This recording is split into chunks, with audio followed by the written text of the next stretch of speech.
Abantu bangi babadde nga baddukira mu kkooti olw'ensonga ezitali zimu n'ekigendererwa ky'okuyambibwa kyokka abamu olw'okukandalirizibwa ne bafundikira nga bavuddeyo nga tebayambiddwa ekireese n'abantu okuggwamu obwesige mu ssiga eddamuzi. Kino oluusi kiva ku misango emingi egiba gitwaliddwayo ekintu ekikaluubiriza abalamuzi okukola ku buli omu mu budde. Oyinza okugamba nti oba oli awo kyekyawaliriza essiga eddamuzi n'okuvaayo n'enteekateeka ya small claims procedure n'ekigendererwa ekyokugonjoola obuzibu nga buno. Ng'enkola eno ekola ku mabanja agali mu bantu.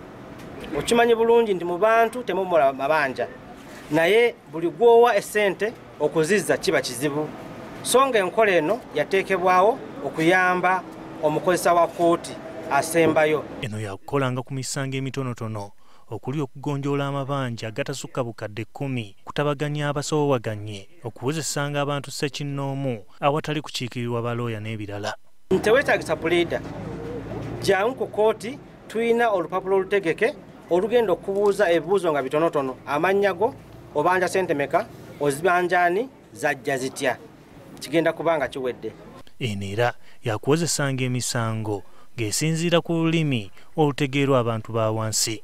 Ekirungi ekiri mu kkooti eno nti newankubadde nti olulimi olutongole mu kkooti luba Luzungu, naye mu nkola eno tutunulira omuntu ali e Nansana, omuntu ali Kaseese, omuntu ali Koboko, nti bw'onoomugamba akozesa Oluzungu kijja kuba kimukaluubiriza. Okusinziira ku ddewa kugizibwe ng'ono mwogezi wa kkooti esookerwako, Nansana kye kimu ku bitundu ebisingamu emisango nga gino nga kye kimu ekyabawaliriza okuggulawo kkooti eno mu kitundu ekyo. Mu bufunze Nansana mwandibadde mwebaza essiga eddamuzi olunaku olwaleero nti mwafunye ebintu bibiri mu lunaku lumu. Kyokka ye abadde omugenyi omukulu okuva mu ssiga eddamuzi, Dr. Flavian Zaija ng'ono ye principal judge akuutidde abantu ko n'abalamuzi okwewala okukulembeza enguzi ng'ekkubo erinza okubatuusa ku bwenkanya. And that is the society in which we live. So, but what you make the court of in terms of corruption is what it will be. For example, everyone knew if you lost the case in my court, you would not.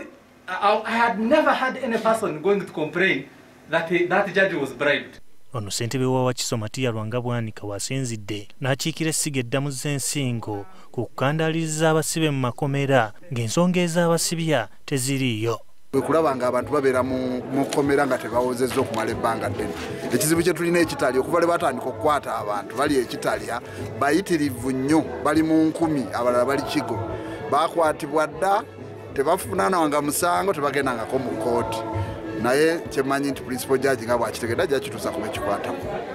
Ono abasabye okufaayo ennyo okulaba nga bazzaawo ekitiibwa kya kkooti eri abantu ba bulijjo. Ekitongole ekiramuzi naffe ffenna abali mu bukulembeze okulaba nga tuteekawo embeera esobola okuzza emitima gy'abantu babeere n'obwesige mu kkooti oba mu nkola y'obwenkanya, kubanga olwaleero bwe twogerera osanga abantu bangi nga tebakyalina bwesige mu nkola ya kkooti. Kkooti eno yakulirizanga omusango n'okugusala mu bbanga eritasukka nnaku 30.